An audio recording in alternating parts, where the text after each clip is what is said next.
Open trial की बात है, जैसे कि कोर्ट ने अपने डिसीजन में ओपनली अनाउंस भी किया। उन्होंने जो प्रोसिक्यूशन के वकील थे उनको बड़े वाज़ेह डायरेक्शन दी कि ये बात याद रखें कि जहाँ अगर जेल के अंदर भी ट्रायल होता है तो वहाँ पे पब्लिक को भी एक्सेस होगी, मीडिया को भी एक्सेस होगी, लायर्स को भी एक्सेस होगी और फैमिली को भी एक्सेस होगी। अब देखने वाली बात यह है कि आपका बहुत इंपॉर्टेंट क्वेश्चन है कि कल ये अभी देखना है कि अदालत ने अपना जो ज़बानी आर्डर किया था उस पर इम्प्लीमेंट किस हद तक होता है।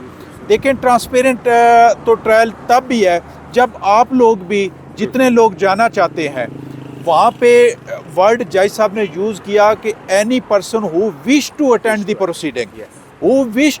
द प्रोसीडिंग, आप मीडिया वालों की भी ख्वाहिश है, आप जाना चाहते हैं और हम समझते हैं कि आप वहाँ पे होने चाहिए। ओपन ट्रायल का तकाज़ा ये है, लिहाजा भी आ सकते हैं पाकिस्तान तरीके इंसाफ। देखें, जो जज साहब के वर्ड थे वो उन्होंने कहा था कि जो भी विश करता है, जो पार्टी का कारकुन है, एफिलिएटेड बंदा है, जो ख्वाहिशमंद है कि मैं प्रोसीडिंग अटेंड करूं, तो उसको जाना चाहिए। लेकिन यहाँ जुल्म की बात यह है कि जो जेल अथॉरिटीज़ हैं वो, मेरा ख्याल है कि वो अपनी ड्यूटी सही परफॉर्म नहीं कर रही। उन पे पता नहीं क्या प्रेशर है। मैं समझता हूँ कि उन्हें प्रेशर नहीं लेना चाहिए। अगर एक जेल सुपरिटेंडेंट इतने प्रेशर में है, वो वहाँ पे डॉक्टर्स को भी एक्सेस नहीं दे रहा, लायर्स को भी एक्सेस नहीं देता, मीडिया को भी नहीं एक्सेस देता, तो उसे फिर रिज़ाइन कर देना चाहिए या उसे करना चाहिए कि मैं प्रेशर नहीं ले सकता जी, मेरी जगह दूसरे बंदे को लगा दें।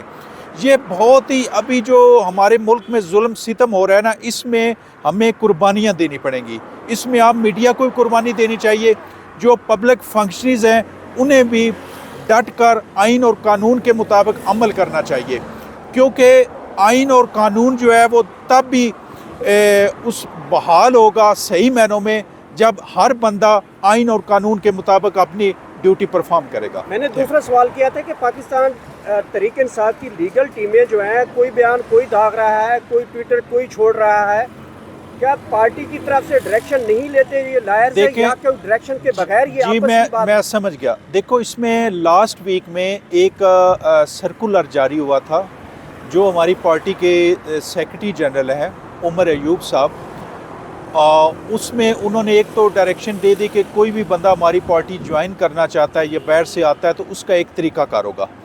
थर्डली, हमारे जो स्पोक्स पर्सन है वो जो है कि खान साहब की जो भी डायरेक्शन होती हैं उसके मुताबिक उन्हें कन्वे करनी चाहिए।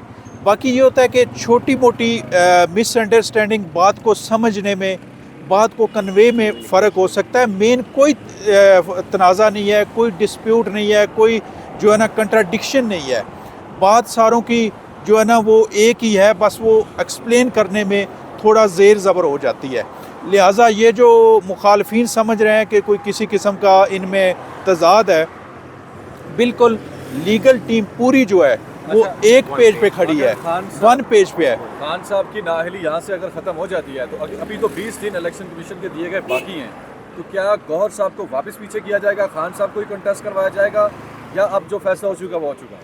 देखें, आज का जो डिसीजन है होना तो ये चाहिए कि अगर इंसाफ के तकाजे पूरे होने चाहिए तो आज फैसला हो जाना चाहिए।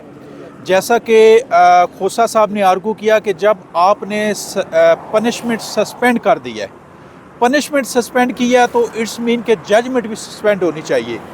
ये एक छोटी सी, मैं समझता हूँ कि उनके ऑर्डर में इसकी क्लैरिफिकेशन आनी चाहिए, इसमें जजमेंट भी सस्पेंड कर दें, क्योंकि जुल्म की बात यह है कि जो इलेक्शन कमीशन है वो अपनी फेयर ड्यूटीज़ परफॉर्म नहीं कर रहा, वो छोटी मोटी चीज़ों का बहाना बना रहा है।